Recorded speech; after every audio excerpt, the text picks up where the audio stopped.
Okay, I couldn't leave well enough alone, which is always the case when I do some scenes and I kind of don't take them to their end result, you know. When I did these compositions here, talking about perspective and scale, stamp placement, etc. And then I wanted to kind of utilize those compositions for a lesson on scene lighting, using tone and value to create my lights and darks, and thus creating a lighting scheme. But at that, I just could not leave them that way, so I wanted to lay down some colors on them and to kind of, you know, fully realize them in terms of you know, taking them to their end result. Okay, so adding some different tones over the tops of them, and I wanted to play around with some kind of unconventional landscaping color schemes. One of my favorite colors when I was a kid was purple, so let me just finish this scene off in purple tones, violets and pinks. Okay, right on the heels of Valentine's Day, and this one right here, I wanted to just, I saw that moon, and my instinct is just do it in blues and to do it in cool tones, but I wanted to see like a real deep, vibrant crimson red scene, so I got a bunch of that red all over my fingers, I think, as I was holding this way. Oh my gosh, this paper is still wet, but I used a ton of this red right here, but look how deep and vibrant that is. It looks like that scene is glowing to me with the use of this ink. With some walnut stain laid underneath it to warm it up a little bit, and just a subtle, you know, tones like this, using the distress inks to give it this kind of aged, I don't know if it looks sepia-ish, but kind of in that spirit of a kind of an antiqued surface right here. So anyways, just a subtle variations within here. But one of the things I talk about in the spirit of scene lighting, you'll see that in all these cases right here, even though I've applied quite a bit of tone in most of these cases right here, using whatever colors I've worked with, I've still retained the light areas that I established in the scene lighting video. Okay, so if I've established this area down here as something that's going to be illuminated by the moonlight, as I move through all these different colors, tones of blue and valleys of blue, I don't go into these areas too much. Okay, I've still retained this oscillation of light and dark, so we have light and dark and light and dark and light and dark, like that, you know. Rooftops are still remaining light. Okay, so remember just to do that. Okay, retain those light areas when you start moving into colors like that, and your lighting schemes will be retained, and you will have no more problems, if you ever had problems with the lighting, scene lighting. Okay, it's just that oscillation of it. Okay, I added about 3 different colors over the tops of those rocks right there, but there's still variation in there because I didn't tone out everything in the same manner. Okay, so anyways, if you choose to watch the video, I hope you enjoy it. I hope you like these scenes and some of the unconventional color schemes that I chose to go with on some of them, or on a couple of them, I guess you can say. Alright, thanks for tuning into the channel, and happy stamping, happy coloring. Okay, if you've been watching these videos for a while, you might have noticed that I have a hard time leaving kind of an unfinished composition or whatnot that I might have done for the sake of some sort of instructional purpose, you know. But I've done these scenes in a couple of previous videos on composition, then one on lighting, and I just need to address them in terms of adding some color to them and kind of finishing up some of them off. Now it should be fairly easy because we've already achieved the kind of the lighting scheme in these scenes. All right, done in a very simplistic fashion, of course, with the gray and black ink only. Now I did it in those, you know, just those two tones, just for the sake of, you know, getting through what, 5 cards in a relatively short period of time in terms of achieving a full tonal gradation and lighting scheme within the scenes. So adding some color could just be, you know, it could be a fairly minimal process in terms of addressing the I don't know, the hue and temperature and saturation of whatever colors we choose to go with in these scenes. Or you could do, you know, a much more extensive type of color application. So I'll show you both ways in these scenes. And you know, I thought I'd play around with some, I don't know, different looks too. Maybe we'll go with something that, I don't know, I guess could be considered conventional. And then let's look at some kind of unconventional color schemes, you know, based on what might be someone's favorite color, okay? There's nothing to say that you have to replicate what you might think is your notion of kind of realistic colors. Just do whatever you feel like, you know, and sometimes it's just for the sake of drama, for the sake of whimsy, for the sake of some kind of emotional statement in terms of, you know, creating kind of an evocative looking, you know, scene that might not be based on reality, if any of them really are. Okay, so that being said, let's take a look at some of these scenes here. Let's see. I wanted to do one that was kind of just would give it the scene somewhat of an aged look, okay? Kind of like a sepia print. Okay, now, as I understand it, I didn't do any research, but a professor of mine one time was talking about different ways some paintings, like, you know, that the, I don't know, the Dutch might work or something like that, the trompe-l'oeil paintings, you know, they were very realistic. I'm not saying that this is realistic, but in terms of the technique they would use, they would do some sort of full tonal gradation, you know, in a monochromatic tone. Probably wasn't black, but it would probably be something like brown tones or whatnot. And then what they would do is they would go over the tops of them. We're talking about oil painting in transparent layers, and they might put on, I don't know, dozens of layers over the top of those full gradations, and then they would probably go on and put highlights or something like that, working thin to thick in terms of the oil painting process. And you know, that was one way to do it. So we're doing some sort of, you know, I don't know, version of that type of thing here, you know, where we have a full tonal gradation and we're going into it and adding these kind of tints to it, okay? You might also, there might be another way of looking at it and taking a black and white photo and putting in those colored tints into it. You know, they were always very pale tones, you know, in terms of colorizing your black and white photos. I never did it, but I've seen them out there. They probably, I don't know, boy, it'd be probably pretty tough to find those types of inks these days. I don't know what they would have been. They might have been dye-based inks, I'm not really sure.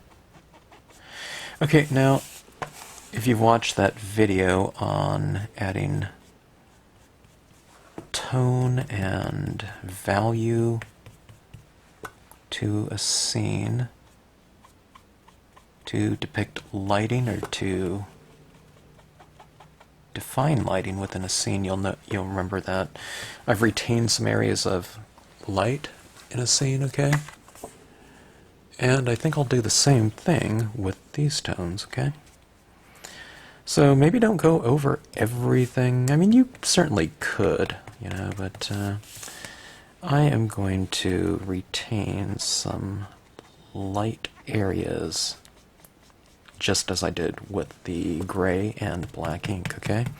So I'll start with this, you know, definitely in the shadows and the darker areas, but maybe in some of the lighter areas I'll just leave them as is. Okay, now this is just a Distress Ink tea dye.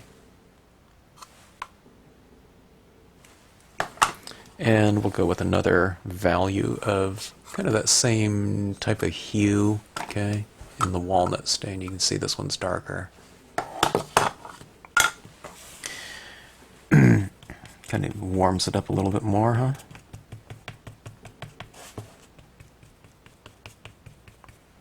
Kind of working it from the outside and working in, okay? But you really don't have to be very careful about this at all. I would say, you know, just don't tone everything out. You know, be a little bit more selective as far as where you add, especially your darker tones. I mean, I don't know how dark I'll get with this one, but this scene, but we shall see. But most of your work, in terms of this type of application of color, most of your work has already been done in the grayscale. So this is just a way of going on and kind of warming up those shadows, adding a, you know, a warm hue. Changes the kind of the emotional spirit of the scene a little bit by adding, when you introduce temperature into a scene. It'd look quite different if I did this in blue tones, you know. Probably look more wintry, I would say. Okay, see that? A couple different shades of kind of that brown, walnutty looking color scheme. Okay, I think I like that. I think I'm going to add a little bit more over the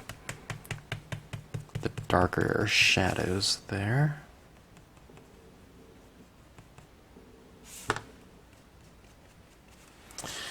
But kind of a nice, I don't know, antiqued look to it, I would say, which is kind of the spirit of what the Distress Inks are all about, right?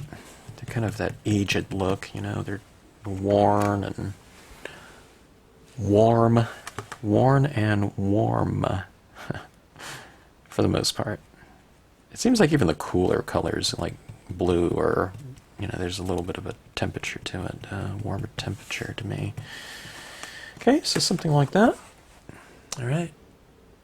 You could go with other browns, I guess, you know, if you want to, but I don't know. I don't think it really needs it. Okay, next one. Let's take a look at something like this, all right? You could go for some warm tones. Let's go with kind of more aqua tones. How's that? Let's start off with a Memento Summer Sky, okay? What are we doing here? We have our light sources in terms of a moon and the reflection of that moon in the water. So I'm probably going to want to leave those two things fairly light, okay? This area is light down here, you know, some areas around here, so I probably don't want to add too much tone to those areas. Maybe I can add it with lighter tone like the Summer Sky. The Summer Sky is a very, very pale color, okay? It's a very pale value of blue, of this hue. And I don't know if you'll be able to see that in this video this one color. Okay, let me see. I've done it all on this one side. You probably can't tell in this camera because the exposure, but there's a slight cool tint that side over there, okay? Let me get through this one really quickly in terms of this color so I can move up to a darker value, but even if it's very light and you really can't see too much, I like using it just as a foundation color, okay? Then what you do is you move into a slightly darker tone. This is the number 60 Salvia Blue from Marvy.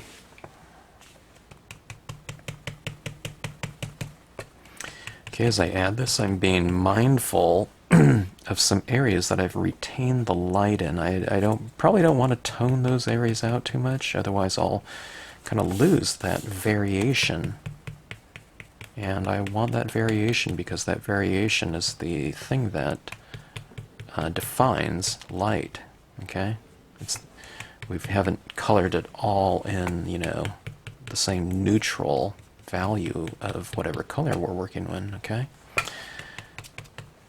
In this case, I'm just retaining some of the white of the paper. Okay, let's try this Memento Bahama Blue. It's kind of a medium tone blue. Okay, adding that in. Maybe you can kind of see that a little bit more now. Yeah, we can see the temperature a little bit more. Now see some of those rocks. I'm just going to keep light, but I'll put a little swatch of it. I'm just doing this type of mark onto my paper, okay? I'm not doing this big, you know, slathering of it. See how I just kind of stay in one area and I kind of develop that. I develop a kind of a streak like this right here with the use of several passes, and that's what I keep doing in each area, okay? If I want it to get darker in a certain area, I don't press harder, I just make more passes, and that's where I really retain the control as far as the application of the amount of ink I want to use in that given area, okay? In other words, there's just a lot more control of it. The lighter you apply it, and the more strokes you take to apply it as well. It's not like Chinese, like brush calligraphy or something like that, you know, where it's one big spontaneous statement, you know, that you're kind of stuck with. I guess you could do that if you're going for some sort of effect, you know, specific effect, but I don't know, the kind of expressionistic look, you know, is probably not something I'm going after.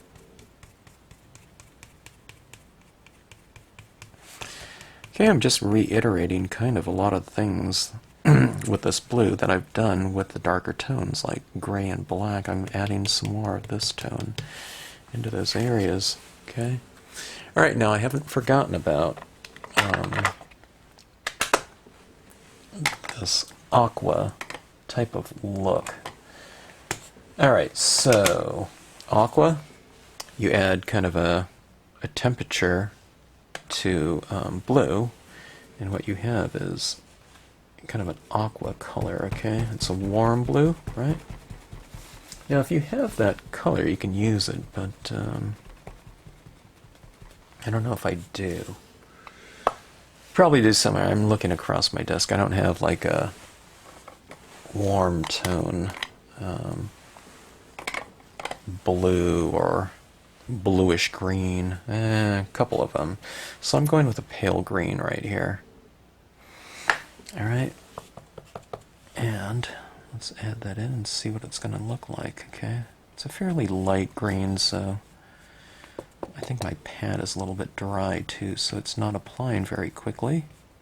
But what do I say to that? All the better, because I have a lot more control over it that way.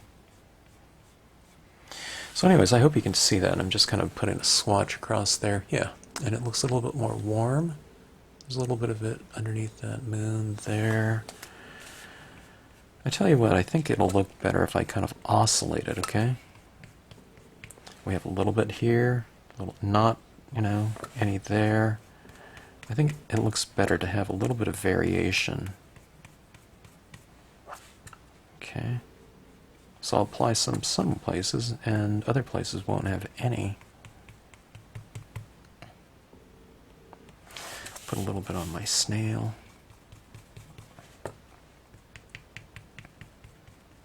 You can put some on the rocks or something like that, but something like that. Okay.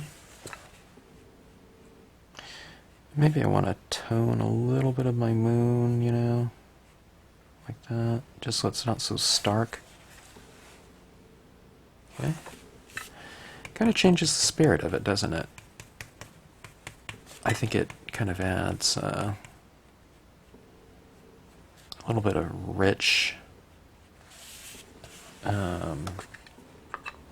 richness, I don't know, surface. Again, in terms of variation. We have variation in terms of light, dark. And then you have variation in terms of kind of warm and cool. There's some warm areas in here and some cool areas. So what we're doing is that we're expanding the visual vocabulary of a given scene by having, you know, plain kind of contrasts. Here's peeled paint. That looks like a much more warm green than the pale green that I was just using, right? So I have a feeling that this will add a slightly more warmish tint to the scene, and I think that did.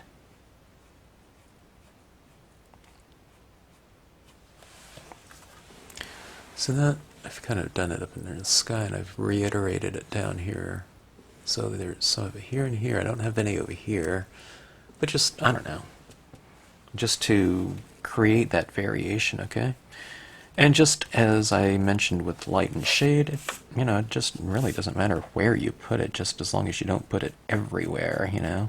In shading, just don't shade everything out.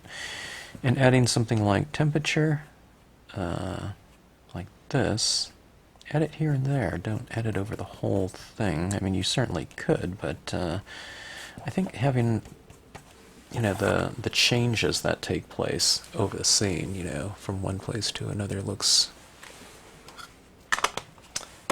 I don't know, a little bit more varied and thus maybe visually interesting, potentially.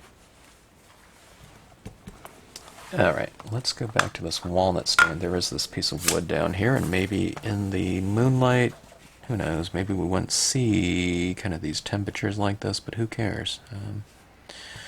We're not necessarily trying to do something that a camera can do much more effectively in terms of creating something hyper-real.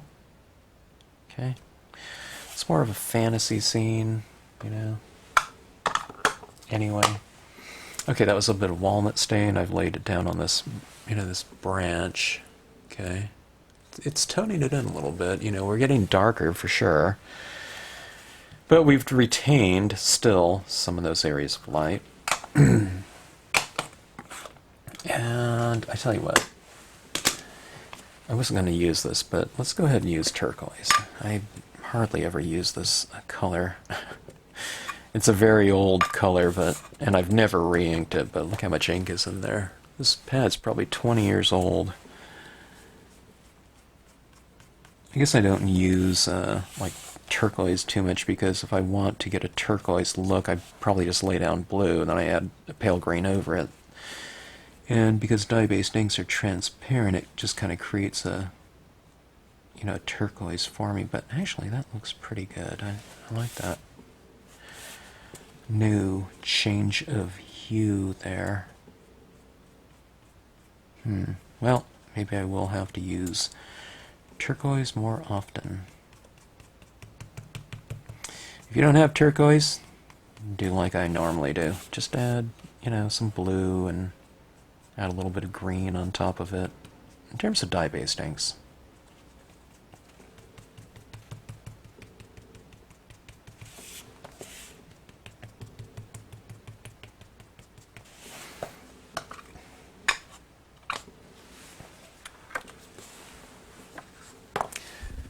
Kind of moody, isn't it?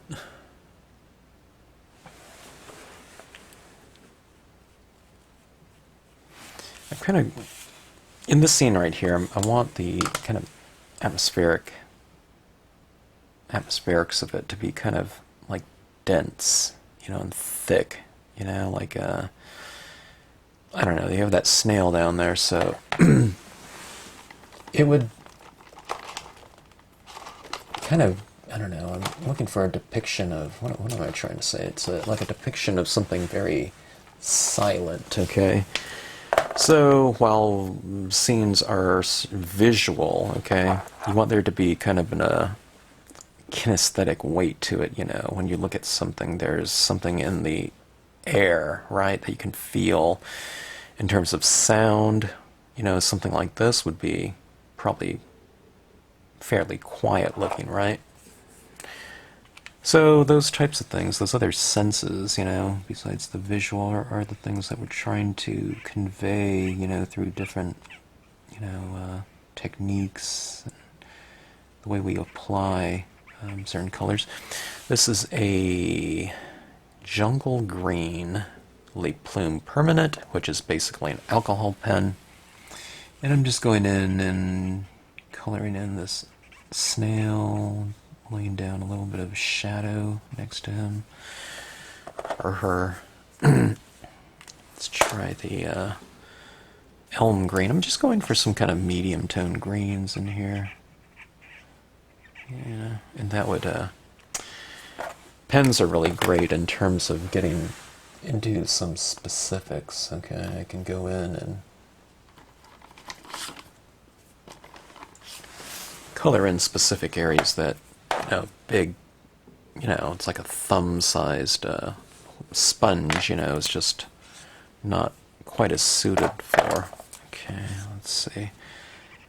Adding some shadows down on some of these rocks and some specific areas. Probably this is probably not really dark enough. I've already gone darker than it, so let's use this blue. I thought this blue might be too dark, and it is.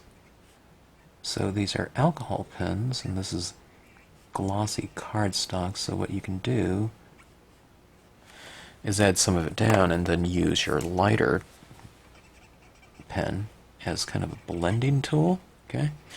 So that alcohol ink that you've laid down just kind of redissolves. It goes back into solution when you go back over it with another pen. You can add some streaks into the water. Add a little bit of a snail to bring kind of a continuity to the scene in terms of similar colors. You don't have to worry about smearing of, you know, dye-based inks, water-based inks, because these are alcohol pens, so it shouldn't mix. You might pick up a little bit of residue sometimes, but nothing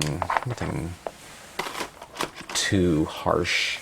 I guess maybe with some inks, maybe with like a Memories ink, sometimes those inks are so thick, you might be picking up a little bit more, but it shouldn't be any big deal.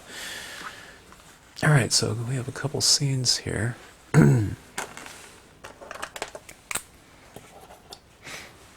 Let's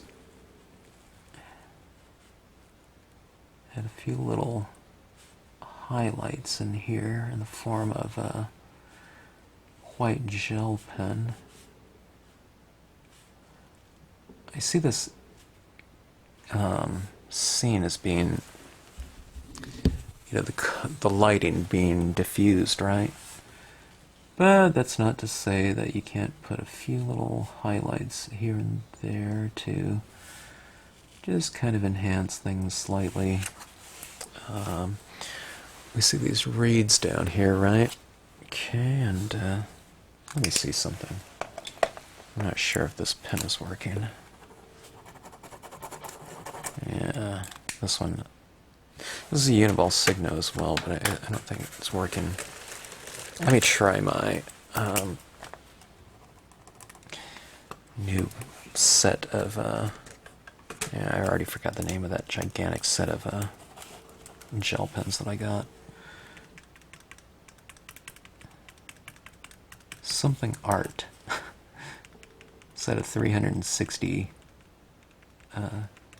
gel pens for, I bought them for $26. They're going up in price. I think they're a whole $30 now or something. But it's 180 colors for, and 180 refills for them. But this is the white from it. It's kind of like a generic brand, I think, because there's a lot of different brands out there that all have it manufactured probably in some central plant somewhere overseas. I'm guessing that's the only way that these pens are going to be so inexpensive. But anyway, what I'm doing is I'm going in, and you can see on some of these blades of grass in the foreground, adding in those highlights like that. See, here's the difference between these and here. There's a little bit more dimension to it, because when I put it on some of these, it tends to bring those out from the background a little bit. You can see I put a few little dots on that snail just to animate it a little, and in the water we'll find these little sparkles of highlights in there.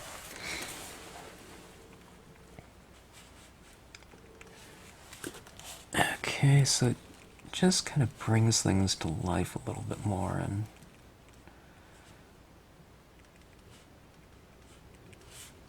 brings a little bit of added depth. Okay. We can see these trees here. Somewhat, it's not really foreground, midground. I can put some of these highlights on the inside of that tree, okay.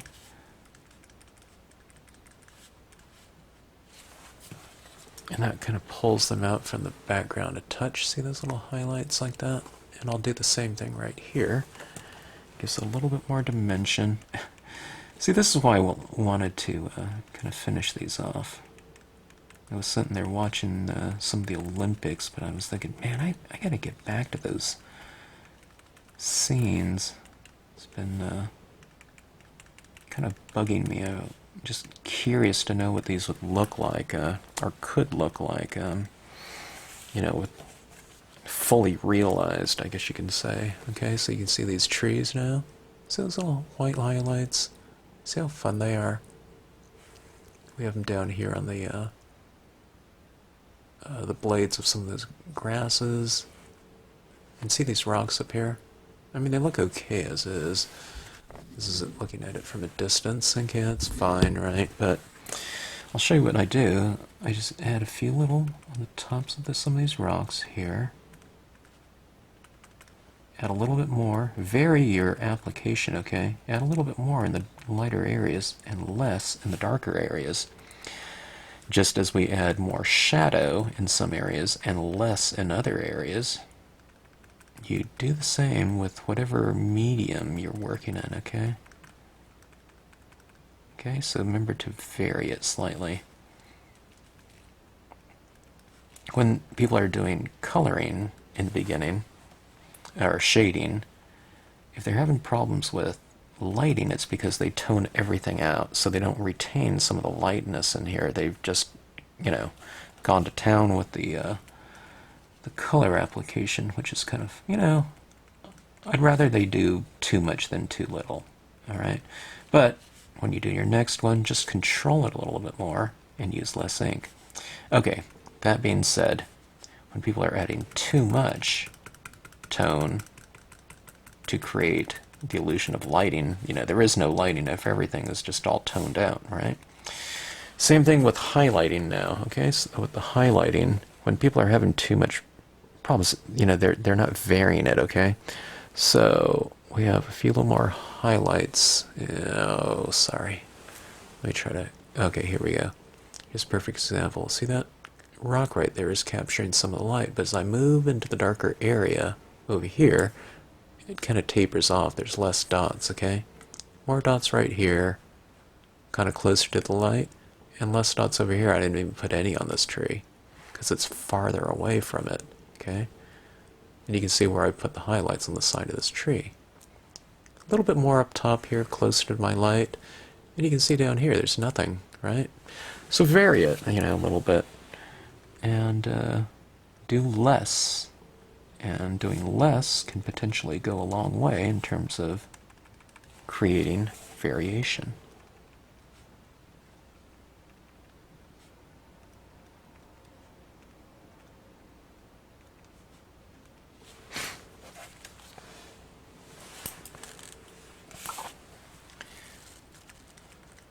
I can add quite a bit down here in the lighter area, right? So I'm just adding some larger little dots of color just to vary that. Now see that snail shell? I do have my gigantic, enormous set of gel pens. See, $26. You can see all the refills in here. Even if I never use those refills, I think it's quite worth it. I think each pen was, I don't know, it's like 9 cents or something like that. But as long as they keep working, I don't want it to stop working in you know, within the year or something like that. So let's see here. There's a couple of different colors. It seems like it could go. Yeah. Let's add a little texture to our snail in the foreground. This is kind of a, I don't know, it's brown. Just adding some dots to it. I'll try to, you know, see if I can get it on camera, what this might look like. This is a green.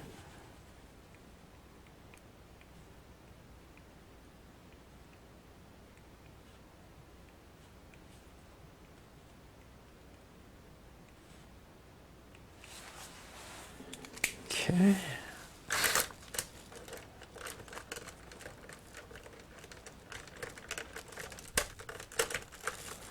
And let's go for a lighter green, like that. Okay.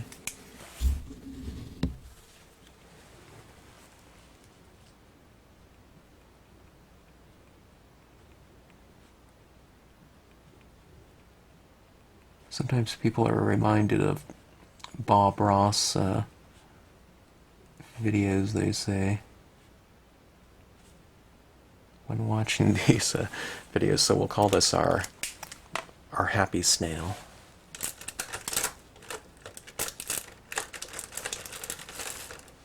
In honor of Bob Ross.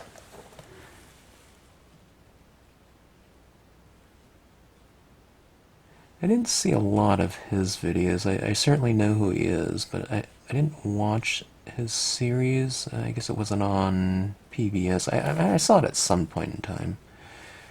But the one I used to see this other guy. I think he was Italian. The one that's always like saying, like, you know, the mighty brush, you know, or something, you know, he's gonna put that there, you know. God said, let there be light, you know, and did his mark with that.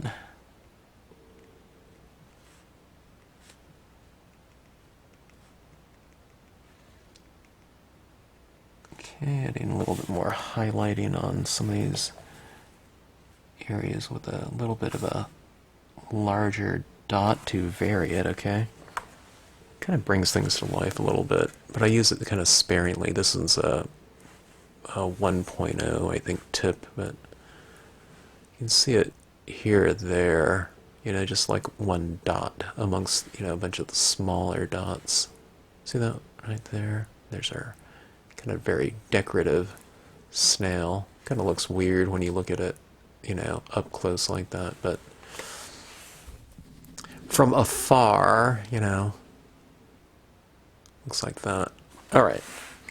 So anyways, we have a very lively, maybe, scene. Actually, that's not done yet. All right, this is gone. I wasn't going to do each scene to completion like this, But if I don't do it on this video, I don't think I ever will. I don't want the same scene in, a third video. So, all right, I'm taking this green, lime green gel pen, okay, and I'm putting these little dots here and there, maybe a little bit larger than some other areas. Okay, I'll show you what I'm getting at here. If you've seen some other videos, you might know what I'm doing here. Alright, so there's all these little green dots laid down here and there. See that right here, here, a couple over here, a couple, I don't know, I lost them. Here in the background, okay? And let's take a cotton swab or Q-tip brand. I have no affiliation with Q-tip, but they're probably some of the better ones because they're real cotton, okay? Don't go for those acrylic ones that are real tightly wound on there. It just doesn't work as good. Color Box Frost White pigment ink, okay? Is that focused? There we go. Frost White. My very dry pad version of it, okay? Dipping down into it. And over those little green little dots, I will apply a little bit of this. Oh, those little dots aren't dry yet. And I think what I did one time, what I found out was when I applied this ink over the top of it, what I'm doing is I'm going for a little diffusion of white pigment ink, okay? Kind of like, I'll do it right here. See that little sphere that's kind of been created? You notice it's not a big, harsh application of it, right? That's what I'm kind of going for, and I thought I was doing it over the top of that green, but I might have to put the green over the top of a glow, okay? Because this brand of ink is kind of, pigment ink is pulling up from it, so, which is not a big deal. I'll just do this first, okay? I'll lay some of this down. I might be picking up some of those little green applications there, but that's okay.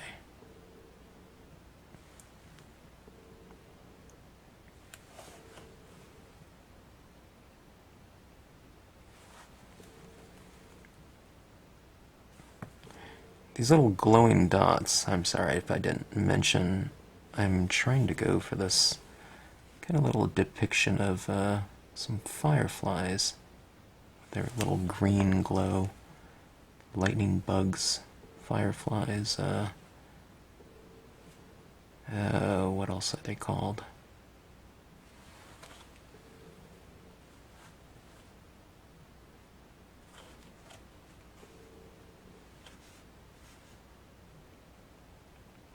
I'll put one down here, just to create a little bit of variation, okay? Alright. Oh, I need a little bit more here. There's one over here.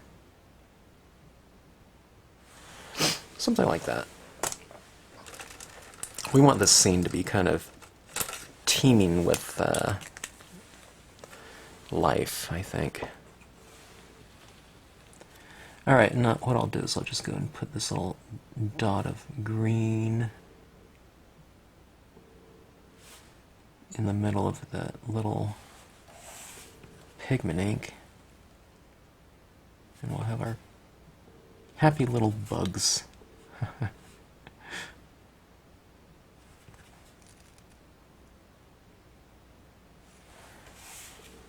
Okay, yeah, it looks pretty good.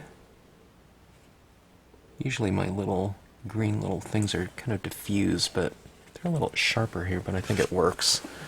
Okay, so we have these little lights, additional kind of green lights in here. So kind of the existence of little fireflies kind of gives our scene here a little bit of a,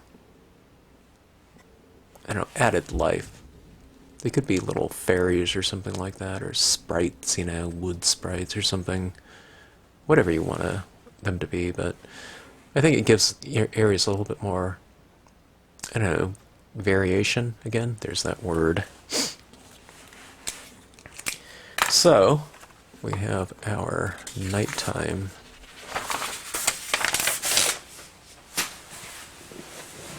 scene. Okay. Now let's do something, a little bit more unconventional, okay? Now this scene right here already has a certain mood to it, right? Let's alter it, okay? Let's not go for something too realistic. I saw this photograph. Well, I don't think it was a photo. It might have been a painting or something like that, but it was very, I don't know, what's the word? Kind of ethereal or something like that. And it was called Purple Something, so this tree was purple, everything was purple. And I think this might be a fun little kind of exercise for that. We're coming off of Valentine's Day. We see a lot of pinks and purples and those types of colors, so maybe I've been inspired by that. As far as recent events, let's see. I'm trying to think of some color to go with first here. I don't have like a pink Memento or something like that. I tell you what. Let's go back, if I can find it now. Here we go. Let's go back to this Distress Ink tea dye. The tea dye is just a warm tone. It'll provide a nice base coat for some other colors to come. Alright, so applying it in, adding this kind of warm tone in here.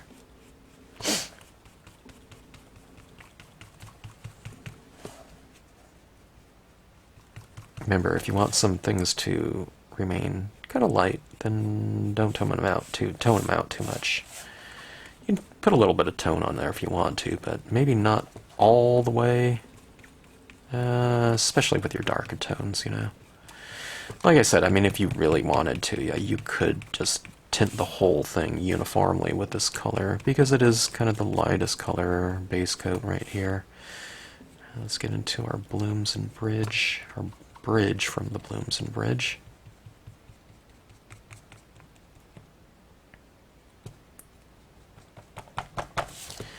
Something like that. You can see the variation happening throughout.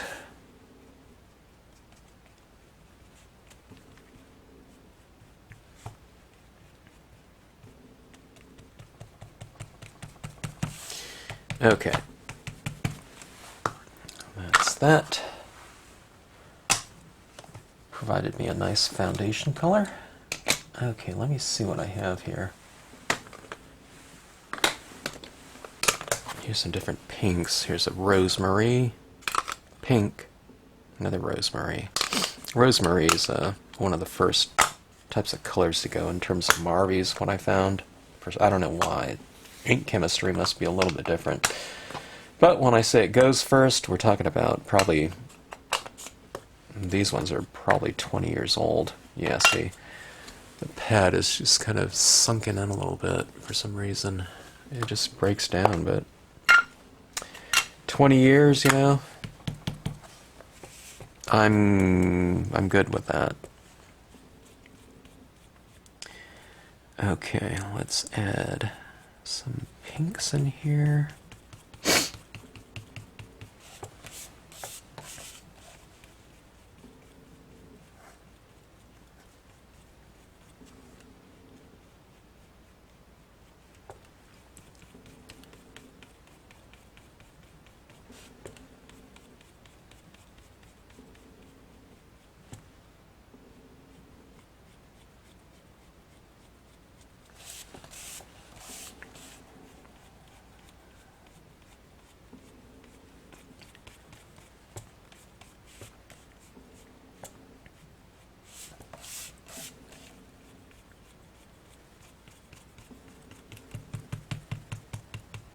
what we're saying by doing this is that there's like this kind of pinkish light right now in the scene. Who knows, maybe it's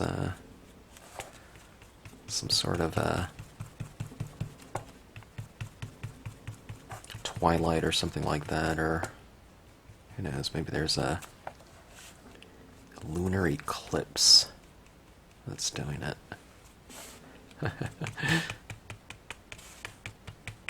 Okay.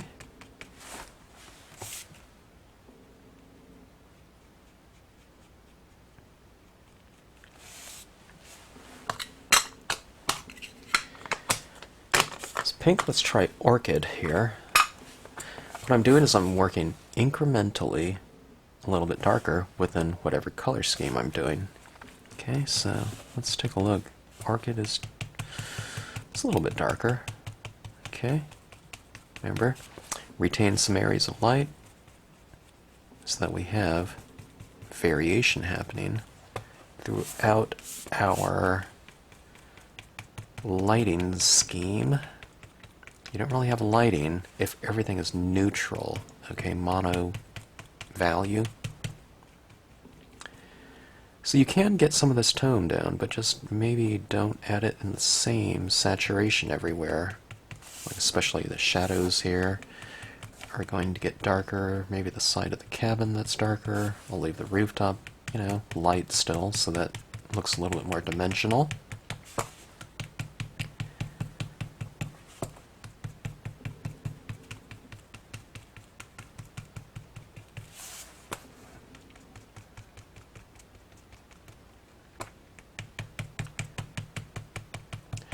The more color you lay down and layer, the closer it can get to its fullest saturation.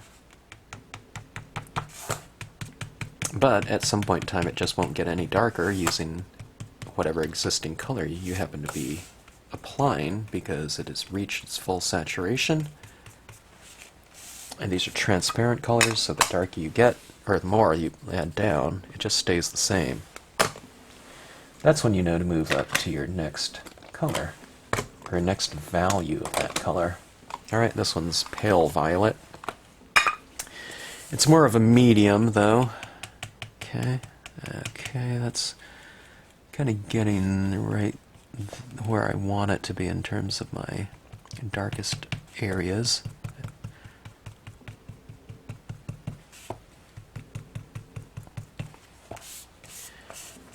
So this one goes out to all of you violet or purple lovers.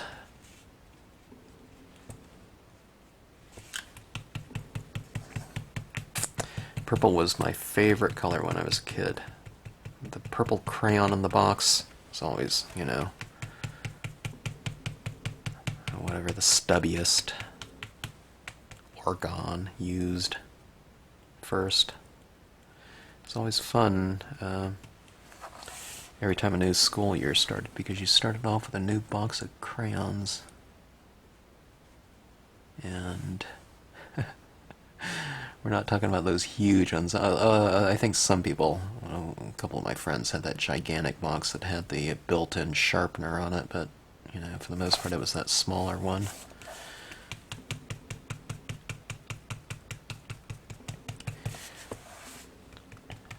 One time we were going on vacation, and I had all my crayons in some kind of metal box that we stored them in, and I took my crayons with me so I could color or draw on the car or whatever. And we stopped at Crater Lake, and it was hot there. It's probably during the summertime. It's certainly hot in the car, and my crayons all melted. And my parents threw them away, but I was thinking, well, even if they're melted together when they kind of, you know, cool, I could still use them, I was thinking. You know, because, you know, you can still draw with it. But anyways, that was a bummer. It wasn't like, I don't think it was a traumatic experience, but I still remember thinking, well, I could still use them. I was kind of baffled as to why they tossed them. Don't send me crayons. We should use crayons sometime, huh? In a scene. I don't think I've used them before. I've colored with just about everything else, but maybe not crayons. Okay, I'm kind of doing little spot colors. This 20-year-old violet is degrading here. I was kind of going like this at an angle, and it's kind of scooping into the foam right here, okay?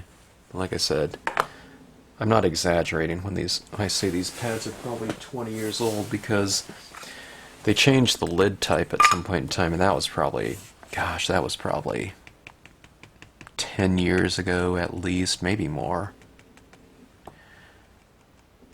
And these ones are, you know, the really old lid style. And then these have discontinued altogether, but you can still get the colors with a blank pad to use them in, okay? Your re-inker. It's a bit of an investment, though, because you have to buy the pad and the re-inker, you know. Whereas before, you'd probably buy the pad, and you would only buy the re-inker eventually, and there's some colors that you really never need a re-inker for because you don't use them as much as the others.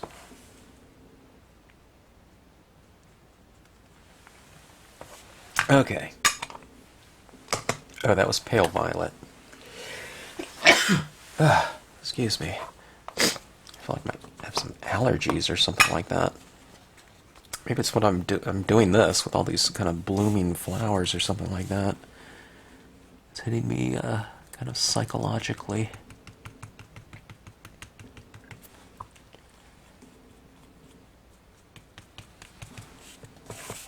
Okay. Going with a darker tone, keeping it more on the perimeter.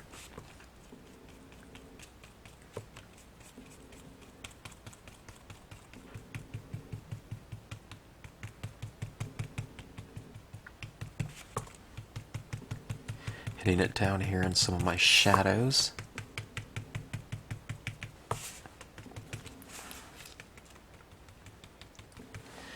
Okay, there we have kind of a purplish scene. And I need to go blow my nose because those flowers are really making me sneeze or something. Okay, a little bit better.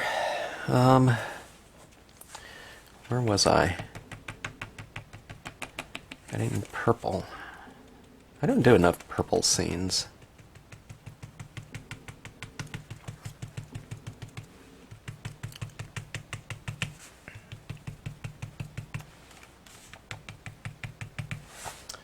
Alright, that looks about right. I have some areas in here. Maybe I want a little bit of a hue change or something like that. Just so it isn't all just stark pink and purple. What that color might be, I don't know. Maybe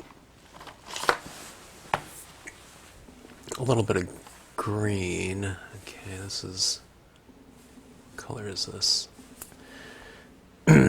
Melon. See, it's very pale, right? Just put a little bit of green in there just for that change.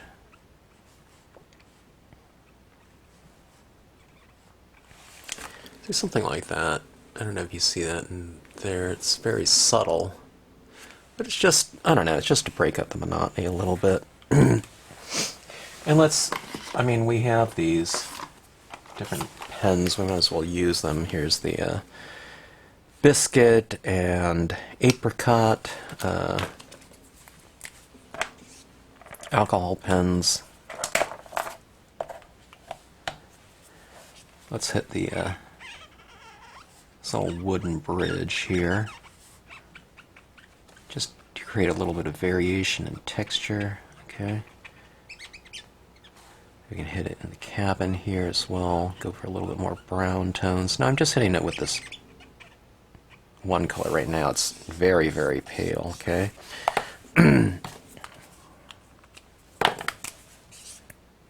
This one's very pale as well. Maybe I'll have to go a little bit darker.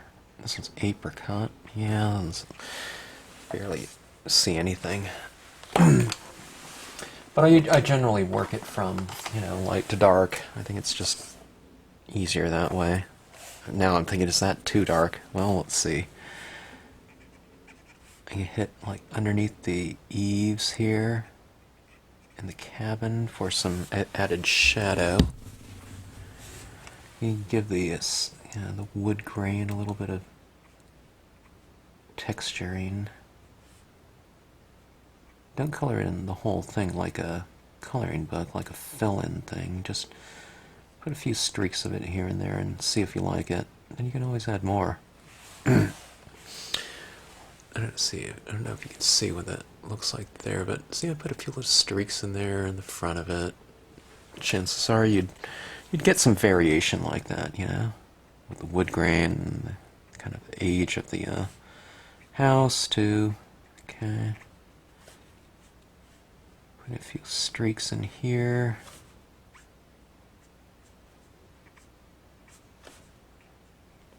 Hopefully it adds to the texture and kind of defines the object a little bit more.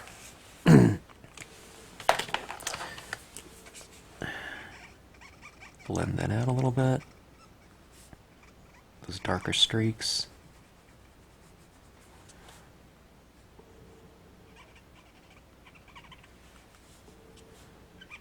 Let's put a little tone on that horse and rider, I think. And a little shadow underneath them.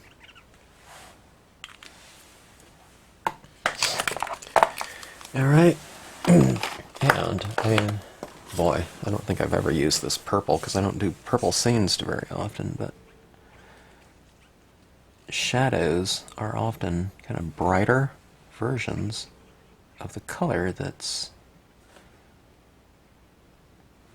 being depicted, so if there's a purple light in here, the shadows would probably be a deeper purple, okay? Like a brighter purple. Brighter, not lighter, but brighter, okay? Often the brightest colors are in the shadows because, the color's not being kind of washed out by sunlight, okay? So bright is the relative intensity of a given object or color or hue. Light is the relative, light or darkness of something. Okay, so this is kind of, I'm adding some shadows here and there. I'm putting a few little tones of that down in here. You can see that around in here. Okay. Maybe if the light is coming from there, I can put a few little shadows, being caused by the lighting in here. I don't like that. It's a little bit too harsh, but that's where we just go back in and we mellow it out a little bit with, a lighter version. Okay, in this case it's pale lilac. Could have been pink too or something. But I'll just go ahead and blend these out a little bit. You can think of a lighter color as kind of like a blending tool. You could use, a blending, pen if you want to, but I just use a lighter color, and I figure that, it's kind of related to, the colors anyways, so.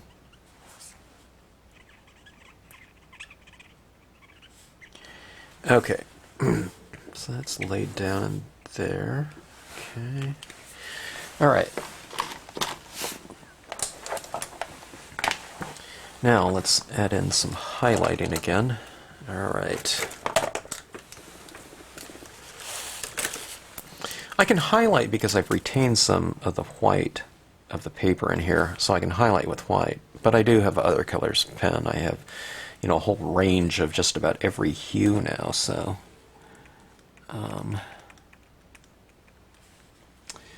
with that set of gel pens, so I'll use some of those as well. Going in here and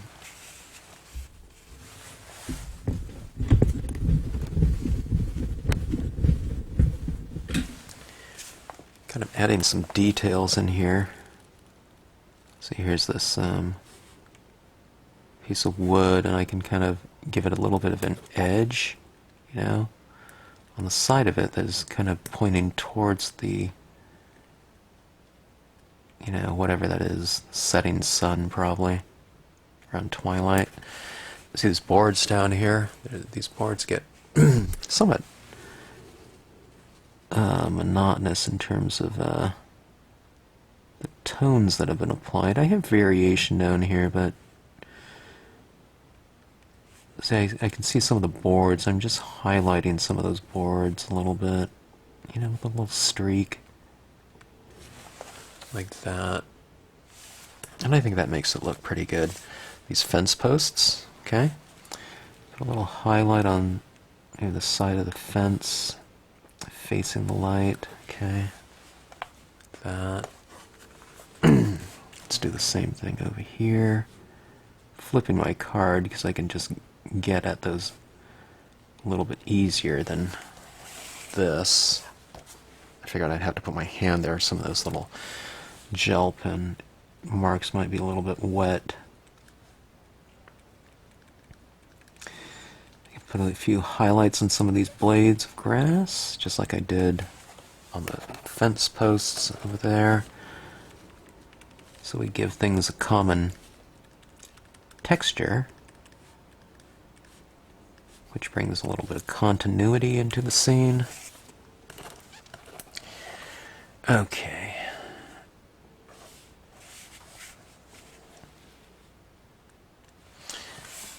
Let's see here. Let's utilize some of these pens, okay? I have violet, pink.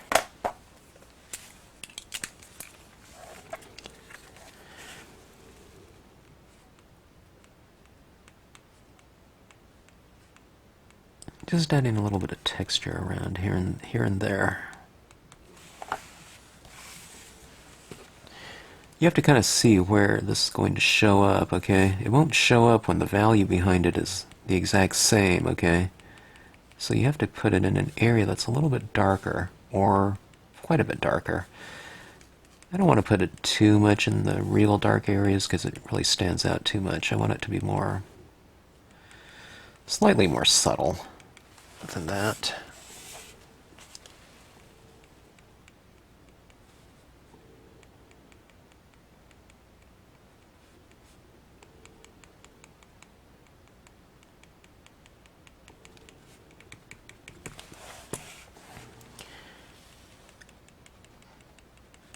Since we are going purple on this one, it's, you know, kind of an unconventional color, maybe, you know. Why not just go all out? Okay. Gonna add in these textures like so. Lay down some of that wood grain.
Kind of like a magical carpet of, I don't know, purple, what, bounty.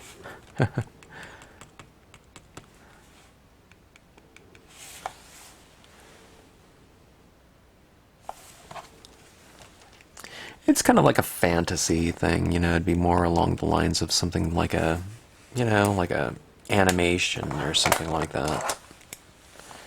More animation than realism.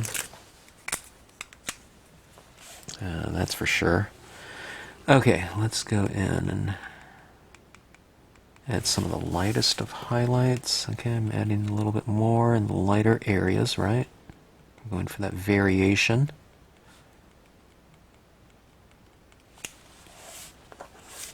When I'm putting my finger down here and I pull it up, this whole area is really filled with that gel pen dots. It kind of sticks to my finger a little bit,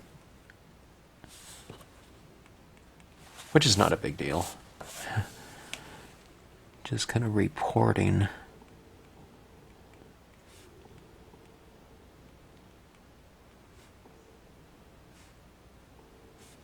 Highlighting this little this beam going across this walkway. Like that. Hopefully giving it a little bit more of a three-dimensional look.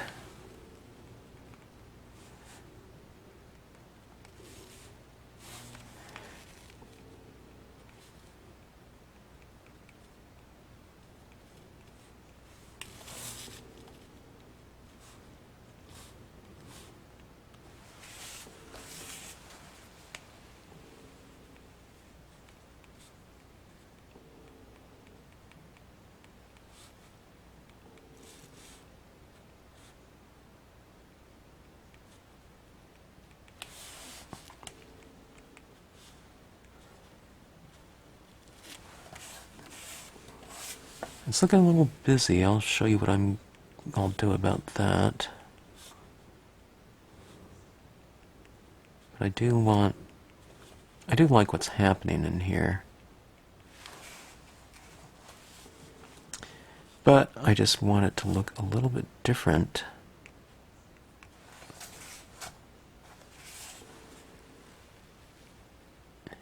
In the end result.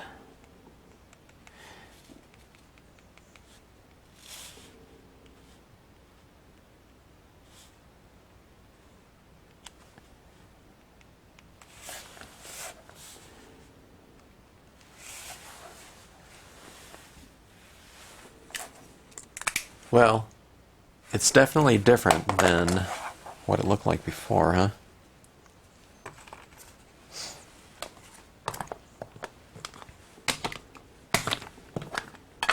Alright, we'll take some more pigment ink, frost white, okay?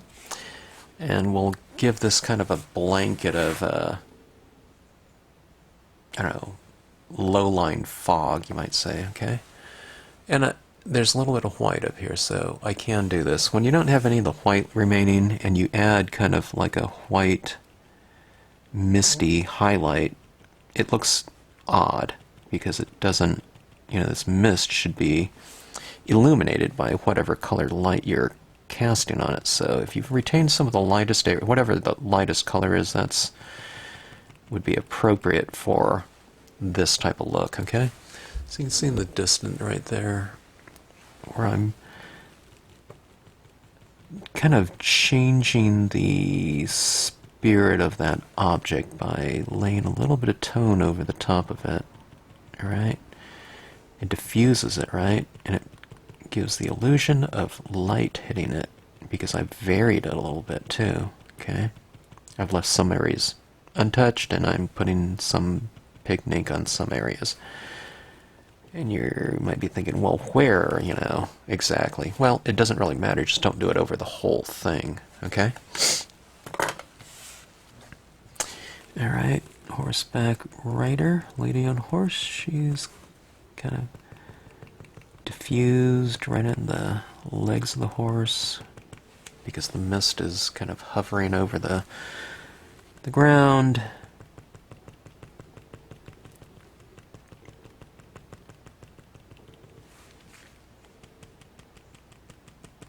Kind of the fog starting to roll in, maybe.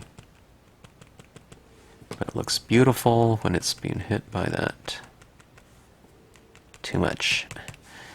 When it's being hit by the, I don't know, the light within the scene.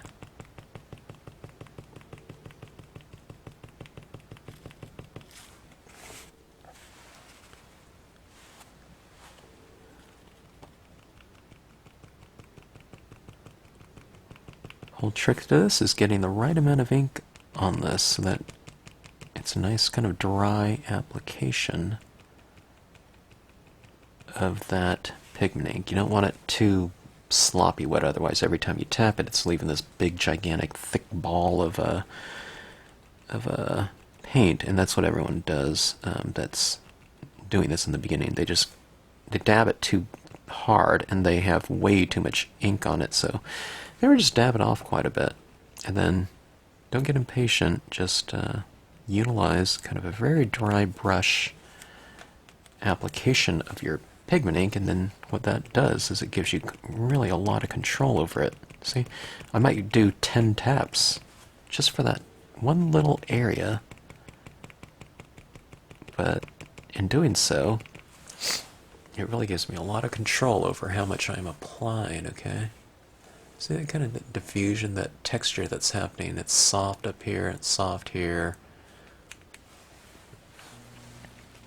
And I'm adding that softness into the scene. I think it's kind of gives it that little misty, magical quality to it. Yeah, see that? Otherwise it's kind of too harsh, you know?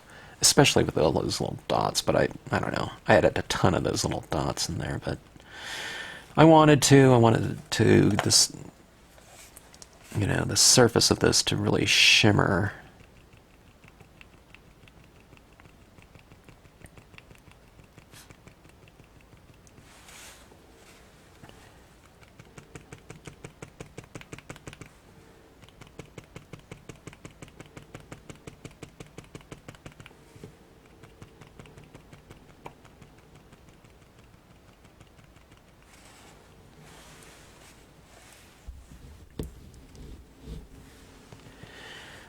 A little bit crisp here on the bridge, right? Well, let's just put a little bit of this here.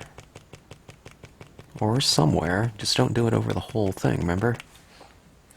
And you'll be fine.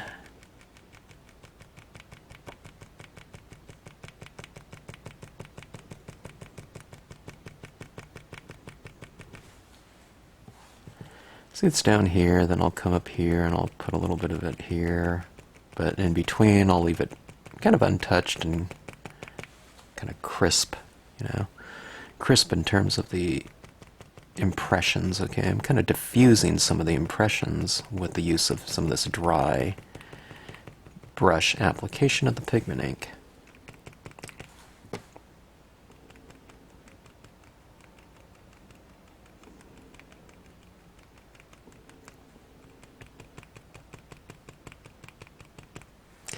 That worked. I'm kind of doing the back of the bridge, and I think that's kind of diffusing it and kind of incorporating it in with some of the better with the distant objects, I think, but just by softening it up a little bit.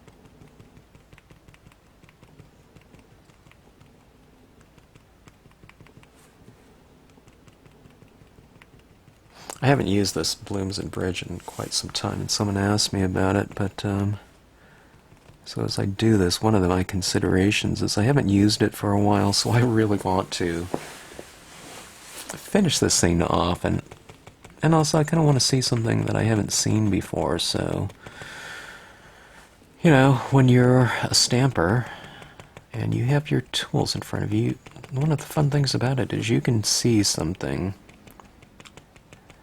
that you haven't seen before from your own hand. You know, you just make it in a different way. And you can see it kind of develop right before your eyes. You never know what you're going to get, but, you know, when you're doing things like that, or in that spirit. But that's all part of it. Okay. I mean, it's not a composition that I've done before, and certainly not in that color scheme, so it's just kind of interesting sometimes, you know, to see what the end result might be.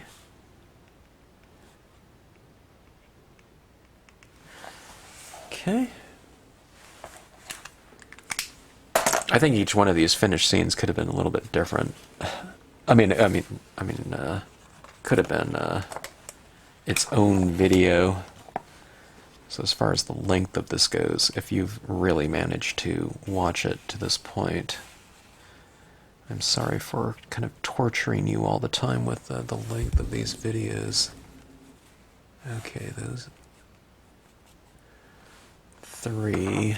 Do I want to do this one? Maybe this one will be really quick because it's just rocks. There's this one too. Maybe I won't do that one. Although as I said that, I was thinking that would look really cool in kind of this ominous crimson red. Oh boy, I might have to do that. But here, let me try to do a real quick treatment of these rocks right here. Do I have a clean applicator at this point in time? Alright, that one doesn't seem to have been used. Let's go for some different tones here. Brown, blue, green, okay?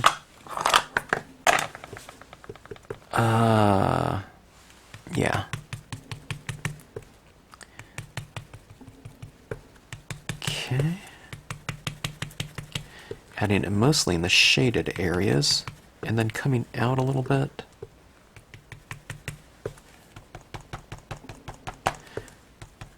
Now this Memento is a very light blue, but I am beginning to wonder if it is, in fact, a little bit dry now as well.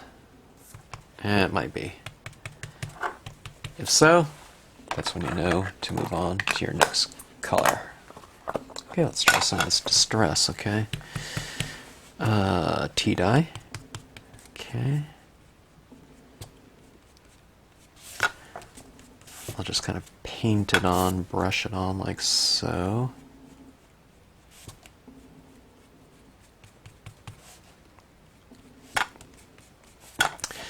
I love rocks. I love hiking in rocks, climbing in rocks. Let's put a little bit of moss on those rocks with a little bit of this peeled paint and green, okay? And let's vary it a little bit. Have some of it here and there, but not everywhere, okay? Again, I want that variation.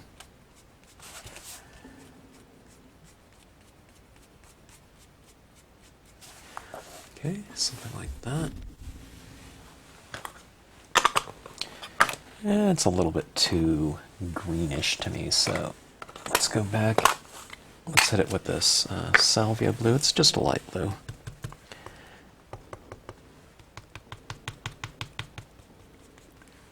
And I'll hit it in some areas, and I'll leave the areas, some areas as is.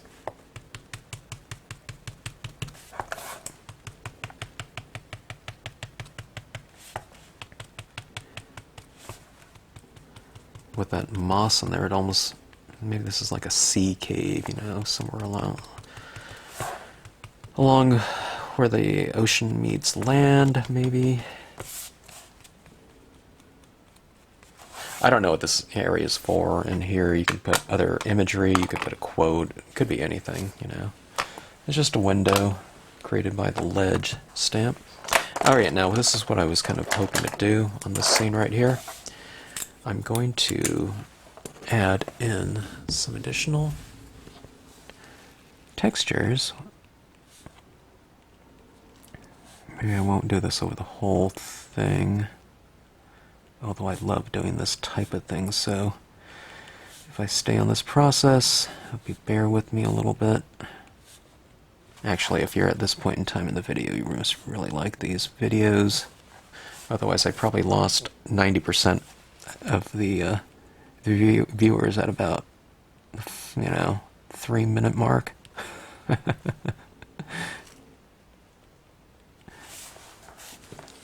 But what this is doing, adding this kind of colored texture like this, it's kind of like lichen, okay? And growing on there.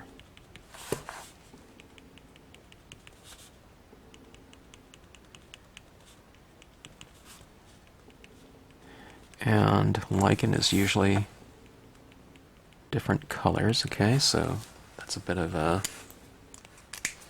light green. Let's go with the blue.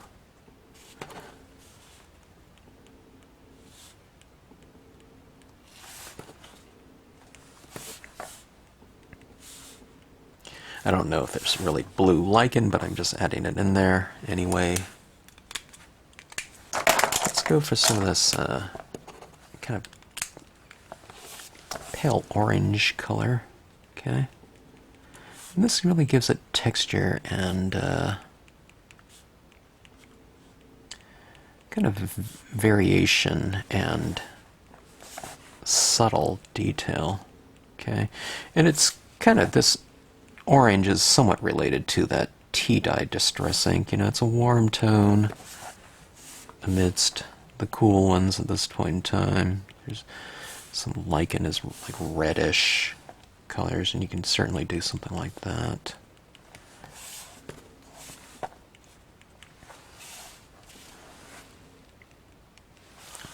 Okay.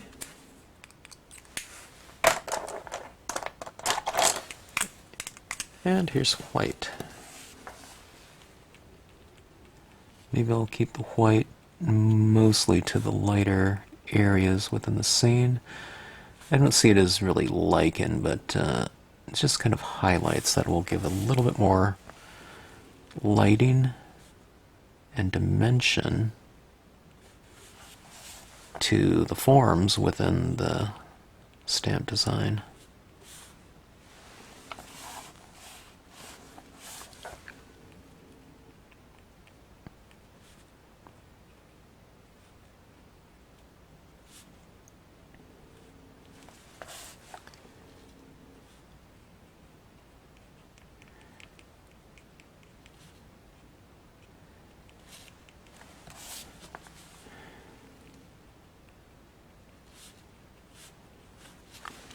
Yeah, so these rocks seem a little bit more dimensional now. Here, I'll hold this up, you can see what's kind of going on.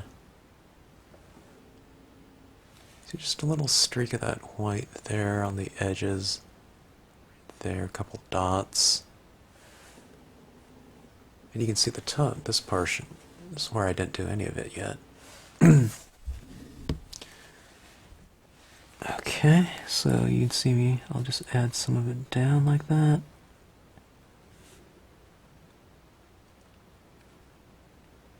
Where I'm applying it over a very light area, it's very subtle, but as it moves into a darker area, it gets a little bit more apparent because of the contrast.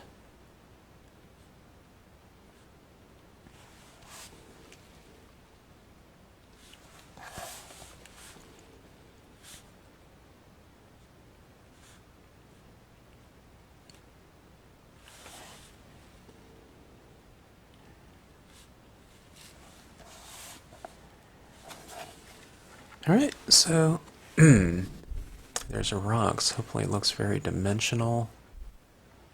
Three-dimensional, I guess. I think it does a little bit more, especially with that color and the highlights on there, right? You can do that with any kind of rocks that you have. And what was that? Maybe 3 colors that I used to color those rocks? You can see where it's varied. You can see a little bit more of the warmth of that tea dye in some areas. You can see the green in some areas, and some areas are more blue. So what are we talking about? Again, it's the exact same thing. It's just variation. Don't do don't do all the rocks the same color, just as we don't tone them in all the same. And it doesn't really matter which ones you leave light. I mean, could this be dark and this one be, lighter right here? Certainly, It's just varied, okay, in terms of color as well. Okay, let's take a look at this. Let's see what we can do on this scene. Let's do something different again. And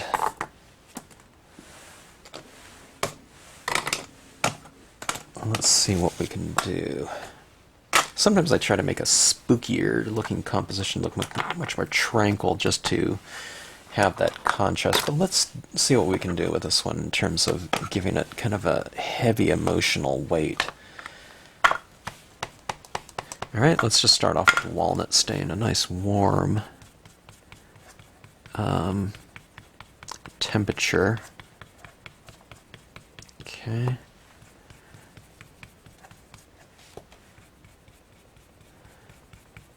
And we'll retain some of the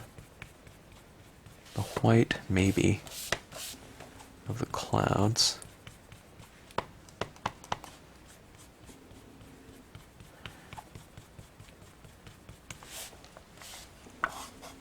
Let's go back to that tea dye as well. I'm thinking, this is, for some reason, that my ink feels like it's sticking and it's not blending out as much. Actually, I have this Memento desert sand. Let's use some of that. Okay. Yeah, much better. This one really blends and spreads easy. I know the walnut stain usually does. I don't know why it's not here.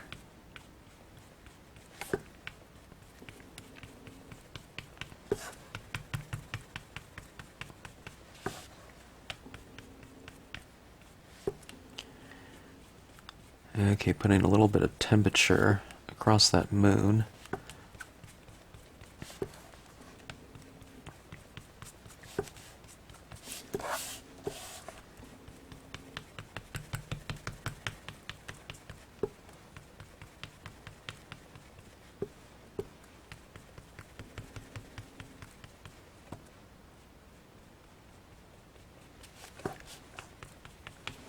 Okay. I'll add some more over there with that walnut stain. Okay. Now let's go back to the walnut stain and put that over the top of this other one. When you put down kind of an ink that applies very smoothly as a base surface, even if your other inks don't apply as a base surface very smooth, you can put it over the one that did. And that base coat will have kind of lubricated the surface of the page, making it easier to apply any other type of ink right over the top of it before it dries.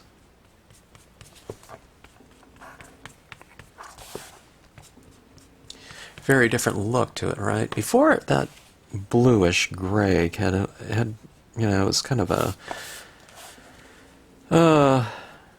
grayscale, but it had I don't know, I think that Memento gray that I used, London Fog, I don't know, that sure looks neutral, but I don't know, it seemed to have a slight cool tinge to it, so we've immediately warmed this one up with the use of especially this walnut right here. Desert sand is a warm tone, but it's not very warm.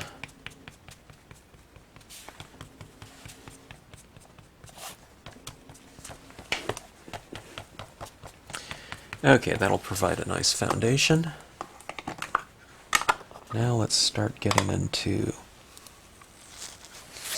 some dramatic looks, hopefully. Oh boy, this is another color that I rarely use, okay? Like red, crimson, oh, this is cherry, I thought that was crimson red. Let's see what types of reds I have. I have these reds right here. I don't think I have other brands of reds. Yeah, I don't think I do. So, just your basic red. Actually, this one's kind of like a warm red. Okay, and adding it down, look at the difference, you know. What a difference a red makes, right?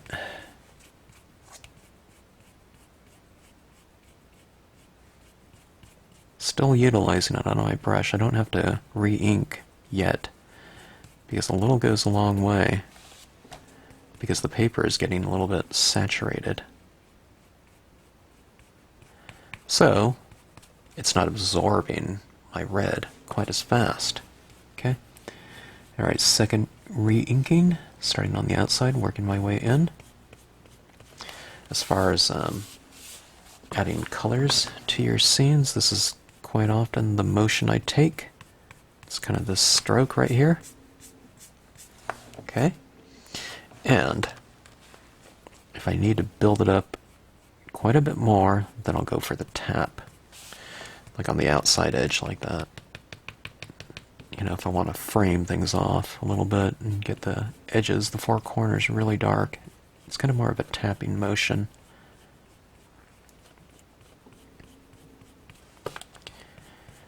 Alright.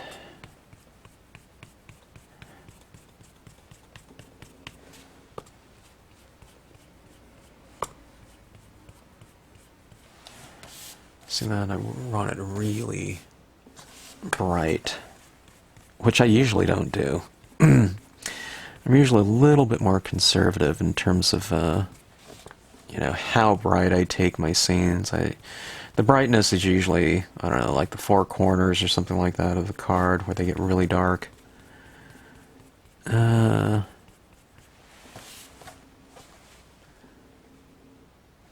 that looks pretty good, but the moon is too stark. I need a little bit of tone over the front of it. Do I do it with this color, though?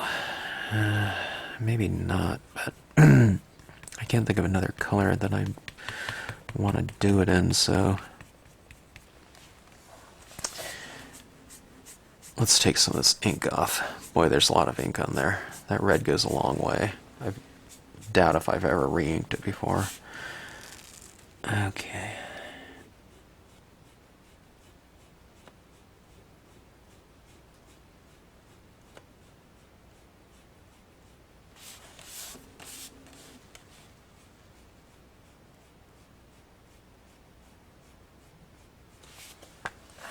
There we go. It's a little bit diffused.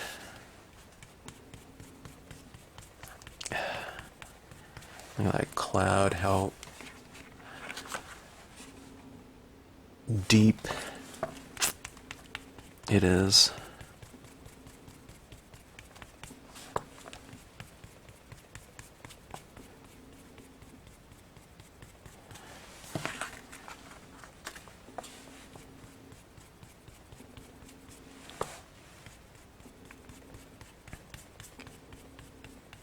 I'd have to say I'm getting the temptation to just go over the entire thing with that, even that moon. Very tempted. Okay, let me see, let me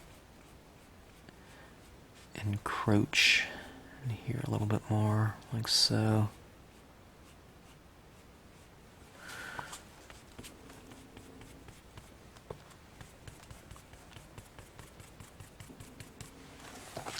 Something like that. It's really almost too much. I think I went over my moon a little bit too much. I could add more. Oh, I know where it looks different, though. It's because I don't have the walnut underneath there, so it's not giving me that warmth as these two areas right there. Boy, look at that. Look at that glow, though. Isn't that insane?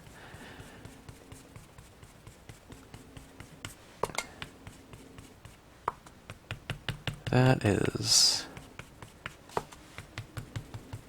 really awesome. Wow. Why don't I use this red more often? Look at that. to me, you know, you always kind of, what I'm doing is, when I'm doing lighting, I want to give the illusion that light is coming from within the card, okay, and out. And, you know, as opposed to just reflected light, you know, light hitting there and bouncing back at our eye. We want it to look like the light, you know, the card is glowing. And it kind of has that look to me now. Right? And that's where the use of the layered dye-based inks really come into play. Okay, let me add some of this walnut over the top of that sun, or moon. I guess it could be a sun. But just kind of all kind of washed out.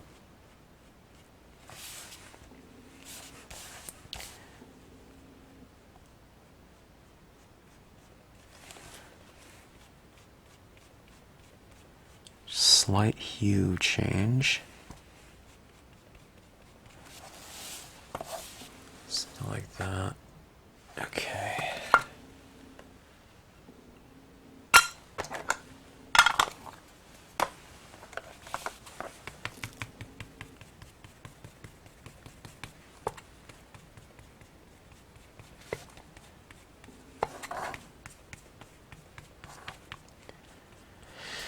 I don't know, that red is really glowing to me.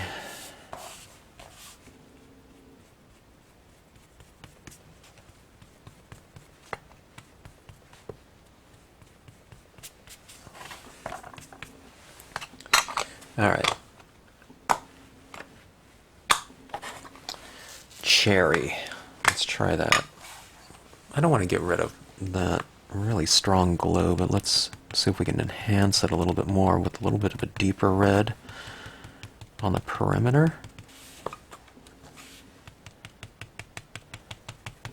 I don't know if I could see anything at all, yeah, as far as the difference goes, even though this cherry should be quite a bit darker. Alright, yeah, I see it. It's not quite a bit darker, but it is darker. So I'll kind of put it on the perimeter. Maybe I'll like so come into it a little bit.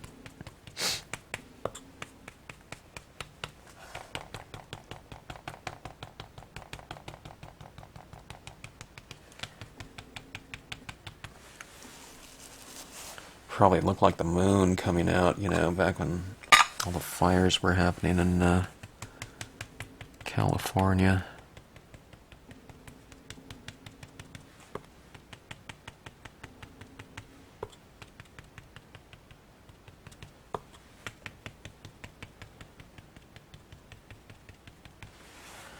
All right.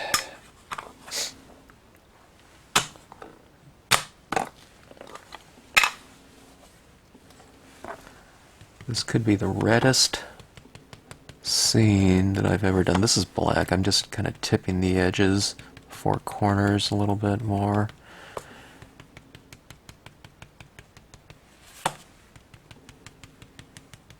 Just to really showcase kind of that deep, deep crimson glow.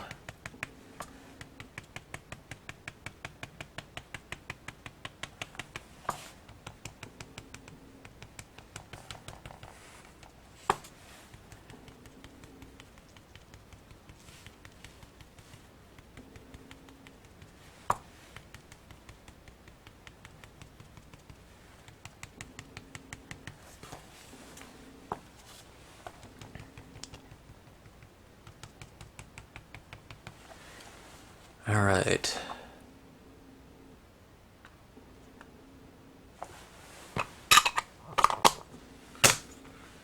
The reddest scene I've ever done in my life, I'm sure.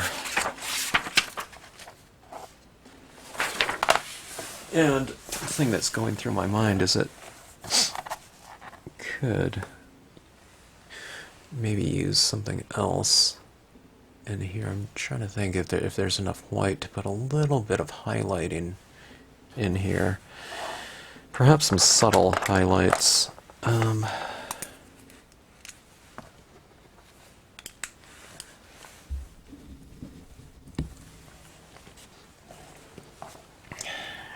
don't probably don't want to add too much of this.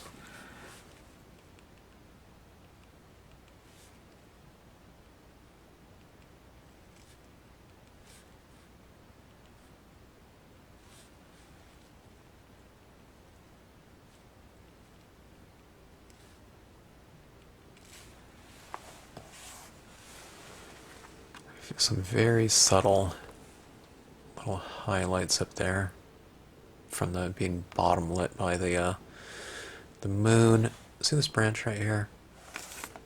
Okay, let's see. I'll make this branch the star of the scene, the main character, by putting a little bit of highlights on it, like about like so. Notice I'm doing it on the top surface of the branch.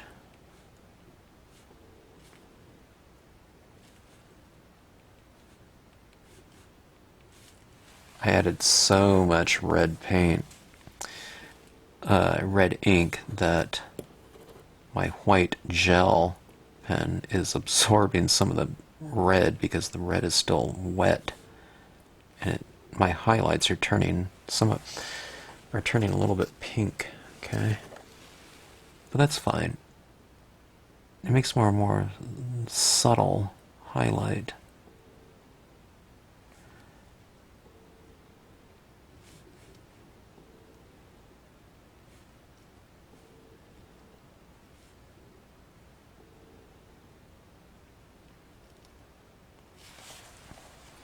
So that branch kind of captures some of that lighting, like so.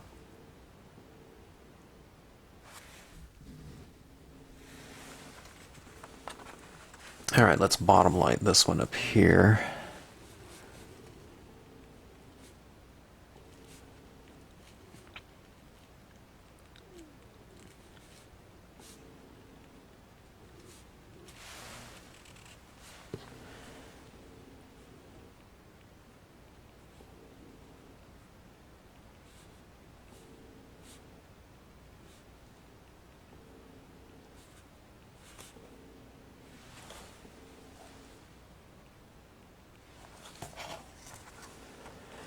Okay, so bottom lit branch. See how the highlights are on the bottom of that branch? This one's are top lit. Not that this is right side up and this is upside down. Could go this way as well. Okay. Alright, I need something for this scene. I'm glad I finished this one off. Okay, these birds will be a nice, hopefully a nice addition to the scene.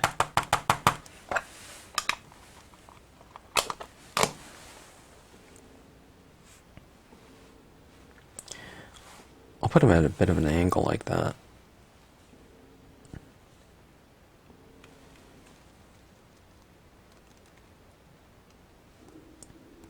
The page is very wet, so holding it down for the ink to transfer onto there. Okay, so there they are.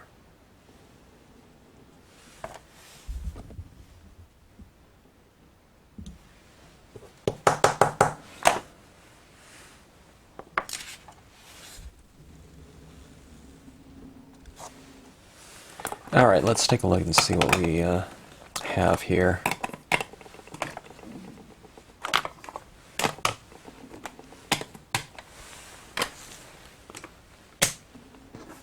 Gotta make room, boy. Okay.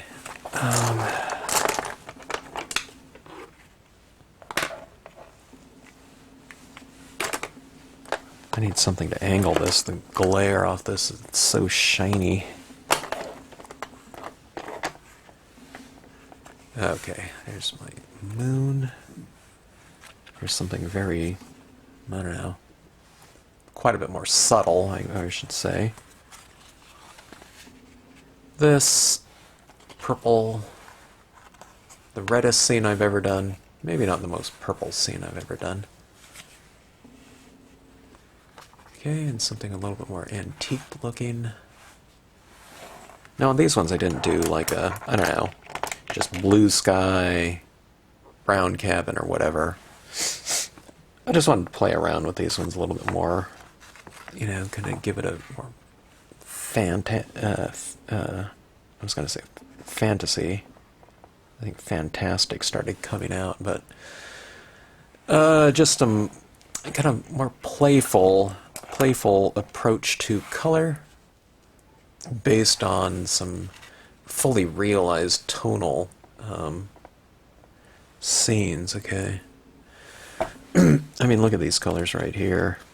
I mean, you wouldn't really think about these in terms of a landscape, but, you know, but why not? You know, do something that's in your favorite color scheme, even if it isn't something that's really grounded in something that you would see at high noon or something like that. But these are all kind of fun scenes to, fun approaches, I guess, to color scenes, colorizing your scene. I was looking at this. I was thinking about we can do those little fireflies in here too. Yeah, I'm not going to do that right now, but just easy color tinting, you know, in terms of like black and white photography and going into it and something like that. Kind of a sepia type of thing. Utilizing your gel pens for kind of subtle details, you know, within something like this. A variation of hue. Again, I think it was 3 colors that I used on these rocks, can't remember, but it's more green in some areas and more blue in some areas, more gray, neutral, okay?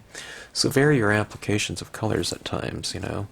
I mean, I didn't vary them here very much, but, you know, if you want to get a little bit more subtle, and something like this, okay? Variation again, I've retained my light areas in some areas in here, okay? That was established with my tonal applications. And we still have some areas of light and dark, even if I've applied quite a bit of color down. Could be 3 or 4 layers of color on tops of some things. We still see that variation in here, so we don't get that deep violet purple over this entire area right here. In doing so, you create that variation, and that variation is the thing that depicts, you know, lighting within a scene. Here I kept a little bit of light there for that variation, okay? And speaking of that, sorry folks, but we've come this far. For the 2 of you that have made it this far. Which probably isn't too much of an exaggeration, but here I'll add in a little bit of this. See, by retaining some of that white, I can go in and illuminate the edge of that cloud right there in kind of a glowing light. See, like that? Isn't that fun? Something of that sort. Okay, so hope you enjoyed that. It got quite a bit longer than I thought it would be, but I wasn't going to do all the highlighting and gel pen work and pigment ink, but I had to, so some different types of scenes here and different color schemes, which hopefully add up to a nice whimsical and varied surfaces in terms of both lighting, okay, and sorry, I have so many lights, studio lights for this, but okay, so we have the lighting in here, a variation of light and dark in here, and we also have a variation of the amount of color that we've applied. So we have lighter tones that we've used that go into the lighter areas, and darker tones that we've applied mostly to those darker areas like shadows, the perimeter, 4 corners, you know, the darker objects that are more in shadow here. but still retain these areas of light, even though you're using color. And it's easy to, when you're going through so many different tones of color, I don't know, a couple different pinks, light violet, darker violet, it's easy to tone everything out and to lose that lighting in there. But just remember, you know, when you get into your darker tones, your medium tones, be a little bit more selective about where you apply them. You could still do a streak here and there, or apply it to your objects, like your heavier objects like large rocks or cabins in this situation here, or in subtle little areas right in here. But for the most part, I've retained those areas of light, okay? And that's where you kind of retain that variation, and then you have, I believe, enhanced your lighting scheme within your scenes, okay? But we've just introduced things like temperature, cool, warm, you know, warm in here. And you can add intensity when you start doing colors, you know, super intense, vibrant tones into your scene, which give them not only, you know, a depiction of lighting within your scenes, but they can give it that emotional character that kind of comes about more from color than black and white, I would say. I think black and white, I don't know, there's something more kind of cerebral about it in many ways, I think.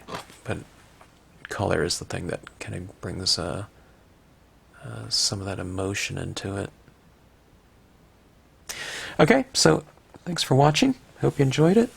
And remember to retain those lights when you're applying your tones and colors.